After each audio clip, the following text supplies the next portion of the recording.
मेरा नाम शेखर है और मैं 18 साल का हूँ। मैं अपने मम्मी पापा के साथ मुंबई में रहता हूँ। बात उन दिनों की है जब मेरे चाचा जी की तबीयत खराब हो गई थी और वह मुंबई के हॉस्पिटल में भर्ती थे। इधर मेरी चाची जी को गांव से लाने का काम मुझे करना था, इसलिए मैं गांव चला गया। चाचा की शादी अभी 2 बरस पहले हुई थी और शादी के कुछ ही महीने बाद से वो मुंबई में काम करने लगे थे। 2-3 महीने में 2 दिन के लिए वह गांव जाते थे। इधर बीमारी के वजह से वह 3 महीने से गांव नहीं जा सके थे। गांव में पहुंचा तो मेरे दादा दादी, जो कि चाचा जी के साथ रहते थे, अपने किसी रिश्तेदार से मिलने 4-5 दिन के लिए चले गए और घर में सिर्फ मैं और चाची अकेले रह गए।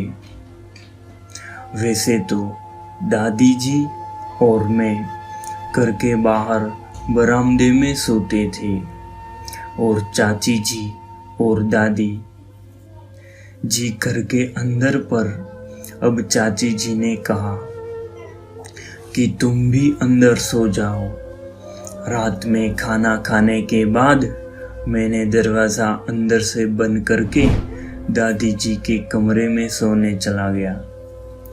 चाची बोली कि लाला जी, तुम मेरे ही कमरे में आ जाओ, बात करते करते सोएंगे। मैंने कहा कि ठीक है और उनके कमरे में चला गया। चाची जी के कमरे में एक ही पलंग था और मैंने पूछा कि आप कहाँ सोएगी? वह बोली, मैं नीचे ज़मीन पर सो जाऊंगी। मैंने कहा, नहीं, आप पलंग पर सो जाओ, मैं नीचे सो जाता हूँ। वह बोली, नहीं, तुम पलंग पर सो जाओ। मैं नहीं माना और मजाक में बोला कि आप इसी पलंग पर सो जाओ, काफ़ी बड़ा तो है, दिक्कत नहीं होगी।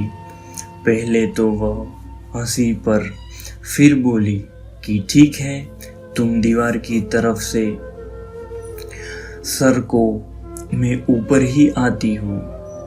मैं दीवार की तरफ सरक गया और चाची जी ने लालटेन बिल्कुल धीमा करके मेरे बगल में आकर लेट गई। लगभग आधा घंटा हम लोग बात करते करते सो गए। अब तक मैं सिर्फ चाची जी को अपनी चाची की तरफ देखता था। लगभग 22-23 साल की, पर मेरे मन में ऐसी कोई गलत भावना नहीं थी। पर वहाँ चाची जी को अकेले में अजीब सी हलचल मची हुई थी। किसी तरह सो गया। लगभग आधी रात में मेरी नींद खुली। लालटेन भी बहुत धीमी जल रही थी और अंधेरे में कुछ साफ दिख नहीं रहा था। चाची जी को कोई आहट नहीं हुई और मैं झट से उठकर रूम के बाहर चला गया। फिर बाहर जाकर मैं आ गया। मैंने सोचा कि चाची तो सो रही है और अगर वह जाग गई तो सोचेगी कि मैं नींद में हूँ और कुछ नहीं कहेगी। दोबारा पलंग पर आने के बाद मैं लेट गया। चाची जी अब भी निश्चिंत भाव से सो रही थी।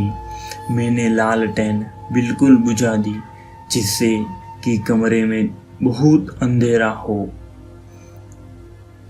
थोड़े इंतज़ार के बाद जब देखा कि वह अभी सो रही थी, थोड़ी देर बाद चाची जी जाग गई। मैं तो एकदम से सुनना रह गया और सोचा कि अब तो मरा। शायद वो भी सन्न रह गई थी। मैं चुपचाप सोने का नाटक कर रहा था। मैं भी समझ गया कि चाची जी सोने का नाटक कर रही है। थोड़ी देर बाद बोली, शेखर, यह क्या हो रहा है? तू, पर मैं कुछ नहीं बोला। चाची बोली, शैतान कहीं के, तुझे डर नहीं लगा? मैंने कहा कि डर तो बहुत लगा था, पर अब डर कैसा? फिर चाची ने भी उसी अंदाज में कहा, भगवान के लिए मुझे छोड़ दो, मैं तुम्हारे पाँव पड़ती हूँ। कुछ देर बाद चाची बोली, लल्ला, नाश्ता हो गया, अब डिनर हो जाए। मैं भी तैयार था। पूछा, वेज या नॉन वेज? वह बोली कि वो तो रोज ही लेते हो, आज नॉन वेज चख लो।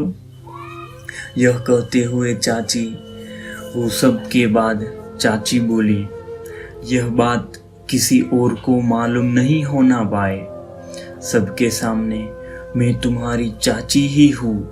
फिर मैं अपने घर आ गया।